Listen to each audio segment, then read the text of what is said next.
Smartphone market में अक्सर हम दो एक्सट्रीम्स देखते हैं, या तो 1 लाख के फ्लैगशिप फोन्स या फिर अल्ट्रा बजट डिवाइसेस जिनमें बेसिक काम हो पाता है। लेकिन असली गेम इन दोनों के बीच चलता है, जहां करोड़ों यूजर्स आते हैं। और यही वो सेगमेंट है जहां अब लावा ने अपना बड़ा दांव खेला है। कंपनी ने एक साथ कई नए डिवाइसेस लॉन्च किए हैं, लावा shark 2 5G, bolt N1 5G और नए फीचर फोन्स। अब ये सिर्फ एक लॉन्च नहीं है, बल्कि ये एक साफ सिग्नल है कि लावा अब मास मार्केट को अग्रेसिवली टारगेट करना चाहता है। Hi, you are watching NBT tech on the go. I am your host Mohini Bhadauria. तो चलिए वीडियो शुरू करते हैं और सबसे पहले पूरा पिक्चर समझते हैं। लावा ने इस बार सिर्फ स्मार्टफोन लॉन्च नहीं किया, बल्कि एक कंप्लीट इकोसिस्टम अप्रोच दिखाया है।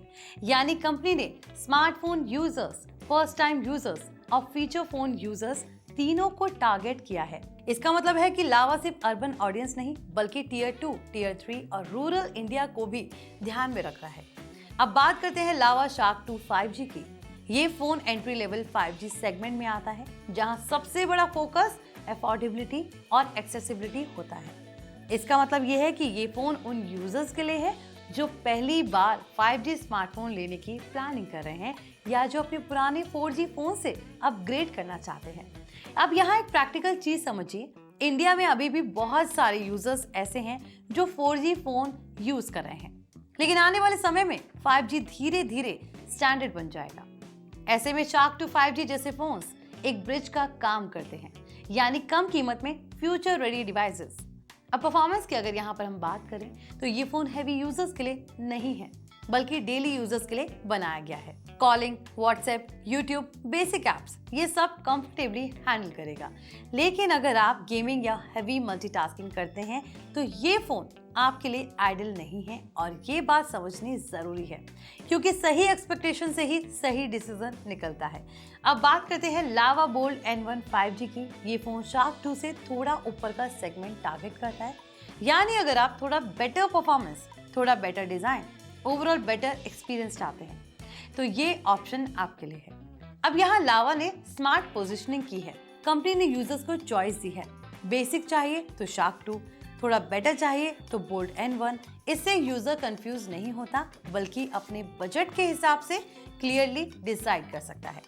अब डिजाइन की बात करें तो लावा ने फ्लैशी अप्रोच नहीं अपनाई है। यहाँ फोकस प्रैक्टिकल यूजेबिलिटी पर है। फोन सिंपल है, क्लीन है और डेली यूसेज के हिसाब से बनाए गए हैं। ये उन यूजर्स के लिए परफेक्ट है जो ड्यूरेबिलिटी और रिलायबिलिटी चाहते हैं, ना कि सिर्फ शो ऑफ। अब बैटरी की अगर हम यहाँ पर बात करें तो बजट सेगमेंट में ये सबसे बड़ा फैक्टर होता है, क्योंकि इस कैटेगरी के यूजर्स चाहते हैं कि फोन दिन भर चले और बार बार चार्ज ना करना पड़े। लावा ने यहाँ डिसेंट बैटरी देने की कोशिश की है, जिससे नॉर्मल यूसेज में फोन कंफर्टेबली पूरा दिन निकाल सके। अब कैमरा की अगर हम यहाँ पर बात करें तो फोन्स फोटोग्राफी फोकस नहीं है, ये यूटिलिटी कैमरास हैं, यानी बेसिक फोटोज, वीडियो कॉल्स और डेली यूज के लिए। अगर आप इंस्टाग्राम या प्रोफेशनल फोटोग्राफी के लिए फोन ढूंढ रहे हैं तो ये डिवाइसेस आपके लिए नहीं हैं। अब एक और इम्पॉर्टेंट एंगल यहाँ समझते हैं। फीचर फोन्स आज भी इंडिया में करोड़ों लोग फीचर फोन यूज करते हैं, और लावा ने इस सेगमेंट को इग्नोर बिल्कुल भी नहीं किया है। नए फीचर फोन्स लॉन्च करके कंपनी ने ये दिखाया है कि वो हर कैटेगरी के यूजर्स को कवर करना चाहती है। अब एक बड़ा सवाल, लावा ने स्ट्रैटेजी क्यों अपनाई है? इसका जवाब है वॉल्यूम मार्केट। इंडिया में सबसे ज्यादा यूजर्स बजट और एंट्री लेवल सेगमेंट में आते हैं, और अगर कोई ब्रांड इस सेगमेंट को पकड़ लेता है तो उसका स्केल बहुत बड़ा हो सकता है। अब एक और इम्पॉर्टेंट चीज जो समझनी चाहिए, इंडियन ब्रांड फैक्टर। लावा एक इंडियन कंपनी है और ये बात कई यूजर्स के लिए इम्पॉर्टेंट होती है। लोकल मैन्युफैक्चरिंग, लोकल सपोर्ट और इंडियन कंडीशंस के हिसाब से प्रोडक्ट्स, ये सब चीजें लावा को अलग बनाती हैं।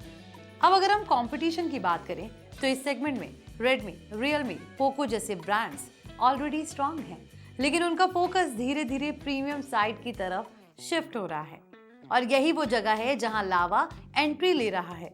अब एक प्रैक्टिकल सिनेरियो समझिए, अगर कोई यूजर पहली बार स्मार्टफोन खरीद रहा है तो वो क्या देखेगा?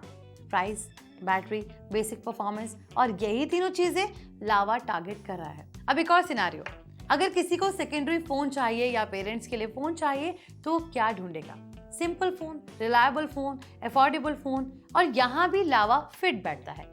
अब ब्रॉडर मार्केट पर्सपेक्टिव से देखें तो ये लॉन्च बहुत ज़्यादा इंपॉर्टेंट है, क्योंकि ये दिखाता है कि स्मार्टफोन मार्केट सिर्फ प्रीमियम नहीं, असली ग्रोथ अभी भी बजट सेगमेंट में है। अब एक इंटरेस्टिंग ट्रेंड क्या है वो समझते हैं। आजकल ब्रांड्स हाई एंड फोन्स पर फोकस कर रहे हैं, लेकिन रियल यूजर्स अभी भी अफोर्डेबल फोन्स ढूंढ रहे हैं। लावा उसी गैप को फिल करने की कोशिश कर रहा है। अब अगर ओवरऑल देखें तो लावा का ये लॉन्च एक कैलकुलेटेड मूव है।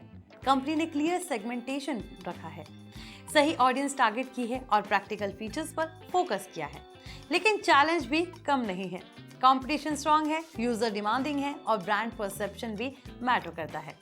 अब सवाल ये है, क्या लावा स्ट्रैटेजी के साथ मार्केट में अपनी स्ट्रांग पोजीशन बना पाएगा या फिर बड़े ब्रांड्स इस सेगमेंट में वापस अग्रेसिव हो जाएंगे? तो अगर आप एक अफोर्डेबल, प्रैक्टिकल और सिंपल स्मार्टफोन ढूंढ रहे हैं तो लावा के ये नए फोन्स डेफिनेटली कंसीडर करने लायक हैं। और अगर आप एक टेक एंथुसियास्ट हैं तो ये लॉन्च आपको ये समझने में हेल्प करेगा कि रियल मार्केट कहाँ जा रहा है। एक और इम्पॉर्टेंट चीज़ जो यहाँ समझनी चाहिए वो है सॉफ्टवेयर एक्सपीरियंस। बजट सेगमेंट में अक्सर हार्डवेयर पर ज़्यादा फोकस होता है, लेकिन सॉफ्टवेयर ऑप्टिमाइजेशन उतना ही ज़रूरी होता है। और अगर फोन स्मूथ चलता है, ऐप्स जल्दी ओपन होते हैं और यूआई लैग नहीं करता तो ओवरऑल एक्सपीरियंस बेहतर लगता है।